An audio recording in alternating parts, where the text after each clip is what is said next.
Егер жаңалықтарды алғашқылар қатарында білгіңіз келсе, арнамыздағы подписывайтесь және де бір ғана лайк түймесін басып, видеоны соңына дейін тамашалаңыз. 2023 жылдың 1 наурызынан бастап автомобиль көлігі туралы заңның енгізілістер мен өзгерістер күшіне енеді.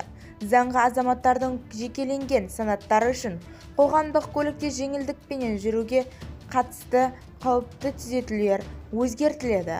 Бақытты бала, бақытты ана, бақытты отбасы, бақытты ел жол картасына сәйкес жолаушылардың жекеленген санаттарында қоғамдық көлікте жол ақысын төлеу бойынша жеңілдіктер беру қарастырылған.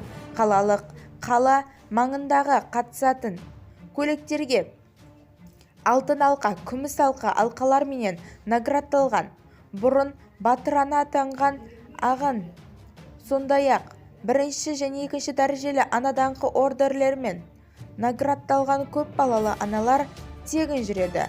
Сондай-ақ бір топ мүгедектігі бар адамдарға да қоғамдық көлікте жүру тегін.